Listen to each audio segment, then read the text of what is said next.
Yon, what's up mga masters? Nandito na naman tayo sa panibagong araw, panibagong kabanata na naman ang pagsasama-samahan natin ngayon guys. Magandang gabi mga masters, bali ngayon po ay 4 na videos po ma-upload ko po sa aking YouTube channel. Tama nga mga masters, 4 na videos nga po ang ma-upload ko po.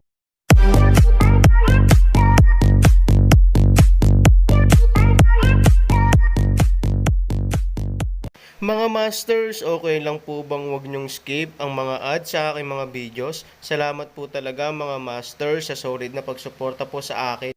Bali mga masters, kung bago ka pa lang po sa aking YouTube channel, please click the subscribe button, lalong-lalo na po yung notification bell guys, para maging connected pa rin tayo sa isa't isa at maging updated kayo sa mga susunod ko pang video.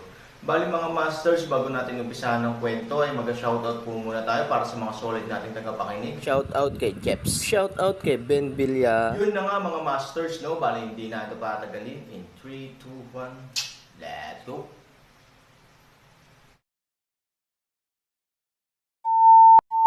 Kabanata 2046 hanggang 2050. Apocalypse. 4 na field. Mula nang lumabas ang magandang balita sa kuweba ng Diablo, lahat ay nagpasya na ang Aaron ay patay na. Bagamat nakakalungkot, walang nostalgic na halaga ang kamatayan para sa maraming tao, kaya unti-unti, huminto ang talakayan tungkol sa Aaron. Ngunit si Hilaw ay nag-aalala tungkol dito sa lahat ng oras, dahil siya ay naglalagay ng labis na pag-asa sa Aaron.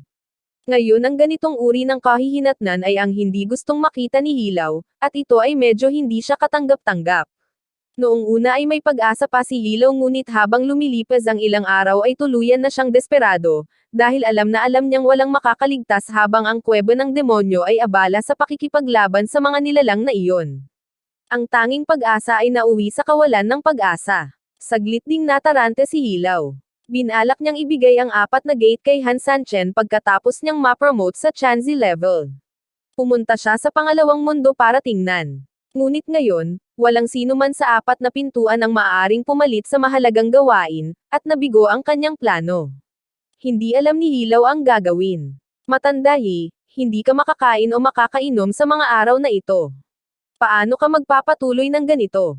Hindi ka maaaring maging napakabulok sa lahat ng oras. Pinayuhan ng assistant si Hilaw na alam niyang tinanggap ni Hilaw ang pagkamatay ni Aaron, ngunit ito ay isang foregone conclusion. Kahit hindi niya matanggap, kailangan niyang harapin ang realidad. Paano si Lintong? Tanong ni Oldie. Panahon na para pumunta sa Yellow World level. Dahil siya Xiao ay na-demote sa Yellow World level, madalas niya itong pinupuntahan. Sabi ng katulong, napabuntong hininga si Matandang Yi. Hindi niya gustong ibigay ang 4 na gate kay Lintong. Ang reputasyon ng anak ng langit na ito ay lubos na nasusuklam ng ang mga tagaloob ng Chanqi. Paanong ang isang taong hindi maglakas loob na lumahok sa pagsubok ng kuweba ng Diablo ay magiging karapat-dapat sa 4 na salitang, anak ng langit? At, ngayon ay ipinagkanulo na ni Lintong si Simon, at mas malabong gawin ito ni Hilaw. Gayunpaman, nahaharap siya sa isang napakagulong problema. Dahil sa kaguluhan sa ikalawang mundo, kailangan niyang pumunta sa ikalawang mundo. Dapat niyang malaman kung anong klaseng lugar ang ikalawang mundo. Sa ganitong paraan lamang niya mahahanap ang solusyon sa pangalawa, mundo.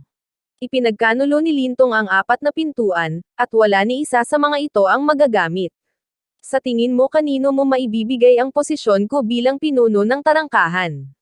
Tanong ni Matandang Yi sa kanyang katulong. Mr. Yi, I don't think someone is suitable except you. Walang pag-aalinlangang sabi ng assistant, napaka-realistic nitong tanong. Sa 4 na pinto, sino ang mas sikat kay Hilaw?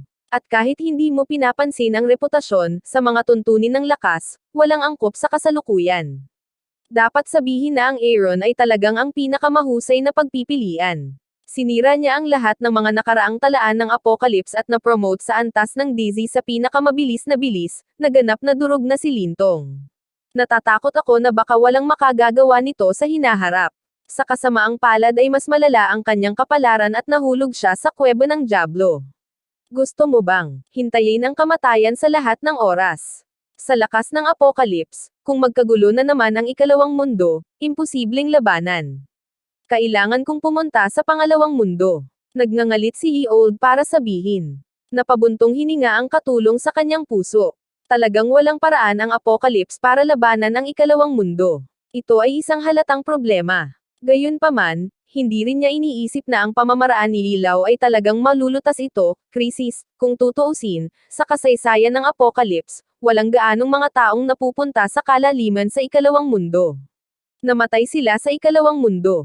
Mr. Lee, kung dumating ang mga sundalo para harangin sila, lahat sila ay may kapalaran. Bakit kailangan mong maging persigido? Sabi ng katulong. Ngunit hindi ko nais na makita ang Apocalypse na nawasak sa aking mga kamay.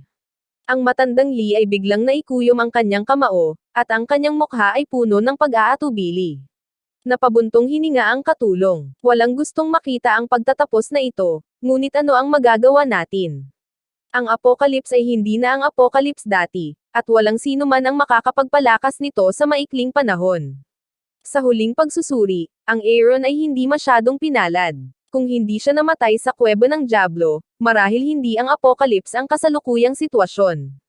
Dilaw na patlang. Dahil siya Xiao Xiao ay nabawasan dito, si Lintong ay naging madalas na bisita ng Yellow Character Class.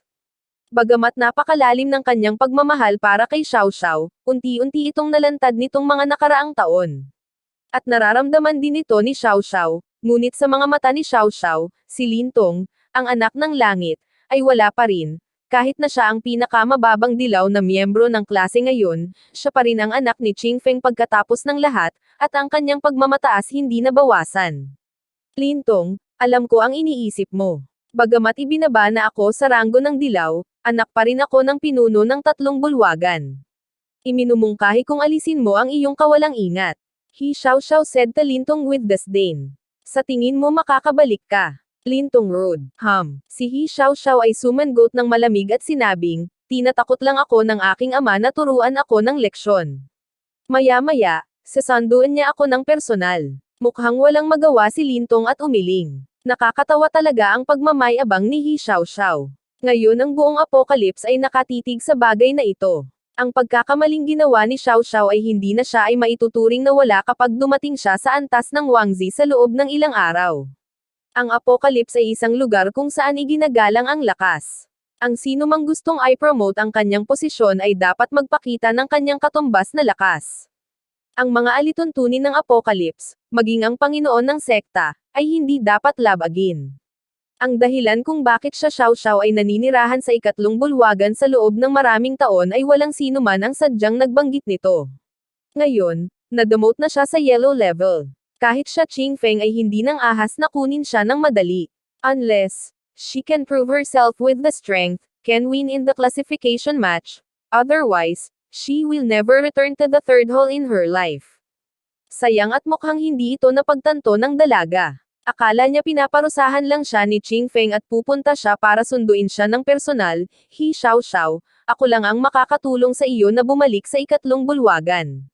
Sabi ni Lintong, si He Xiao Xiao ay tumingin kay Lintong ng mapanlit na may panunuya sa kanyang mga mata at sinabi, Lintong, sino ka sa tingin mo, at paano kita kakailanganin para bawiin mo ako? Darating ang tatay ko para sunduin ako. He Xiao Xiao, kahit ang tatay mo ay hindi nang ahas na suwayan ang mga alituntunin ng Apocalypse. Kung hindi, tumaya tayo. Hinding-hindi ka hahayaan ni He Qing Feng na bumalik sa 3 bulwagan maliban kung magagawa mo, manalo sa classification competition. Sabi ni Lintong, utot ka. Paano ako nagagawa ng tatay ko ng ganito? Sinabi ni He Xiao Xiao na kung talagang gusto niyang bumalik sa 3 bulwagan na may lakas, halos imposible na siyang Xiao Xiao na makumplito sa kanyang buhay. Si He Xiao Xiao ay spoiled mula pa noong siya ay bata. Mula nang ipanganak siya, nakuha niya ang lahat ng pabor ni Qing Feng. Sa makatuwid, kahit sa Changqi, isang lugar kung saan iginagalang ang lakas, hindi pa siya ipinanganak na si Xiao Xiao na may ideyang magtrabaho ng husto.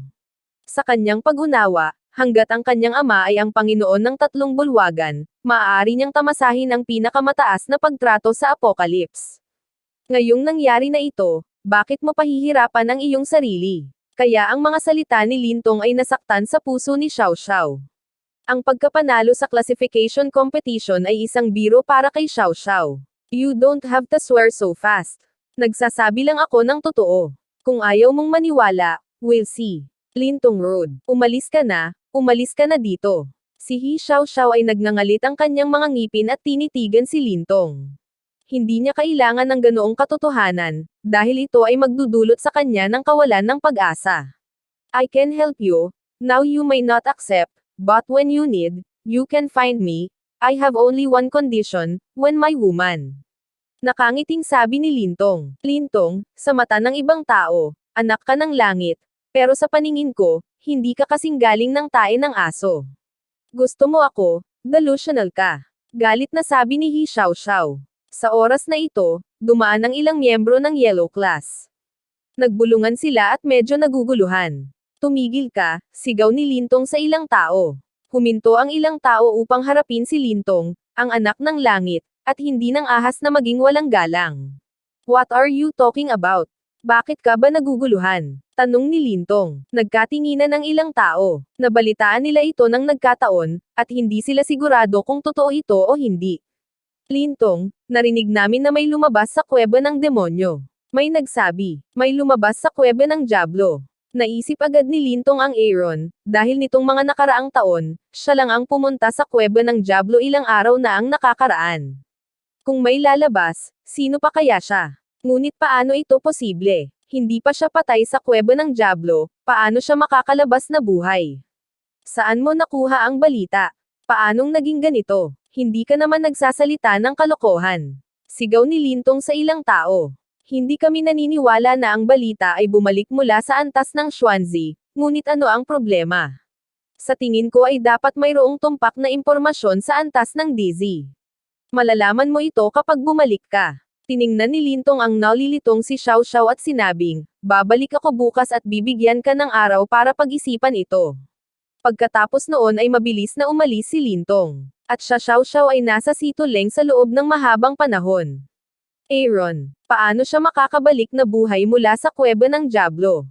Hindi ba dapat mamatay ang taong ito sa kuweba ng Diablo? Ang ganitong bagay ay mahirap tanggapin ni Xiaoxiao, lalo na ang kanyang kasalukuyang pagkakakilanlan ay nasa marginal na posisyon lamang ng dilaw na antas ng karakter.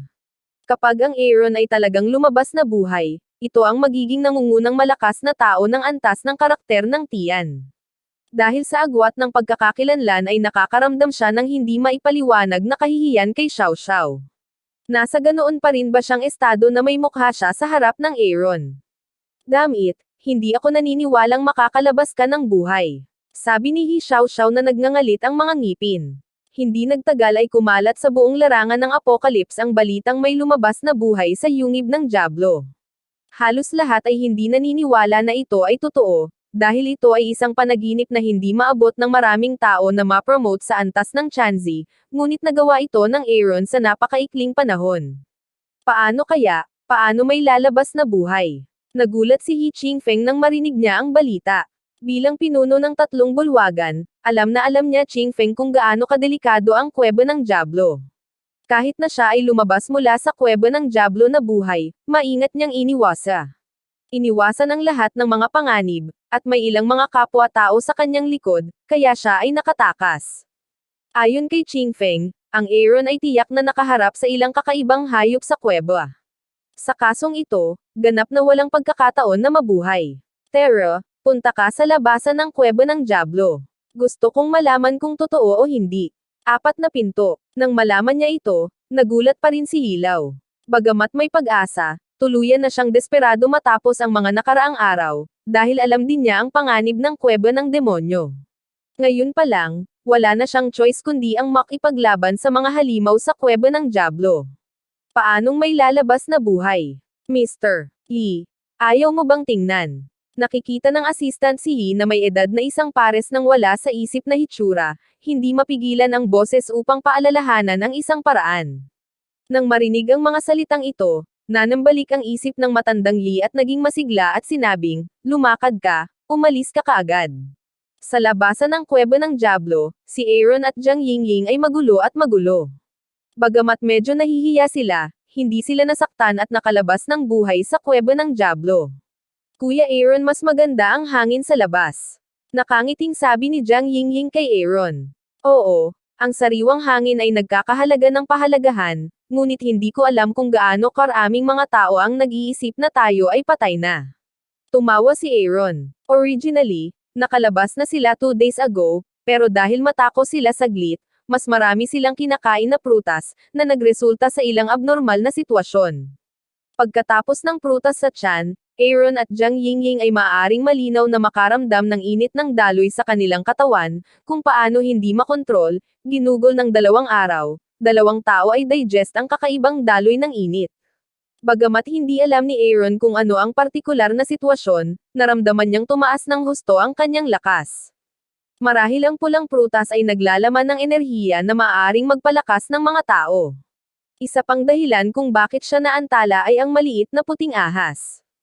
Gusto niyang umalis sa kuweba ng Diablo kasama si Han Sanyi, ngunit hindi naglakas loob si Han Sanchen na dalhin ito sa kanya.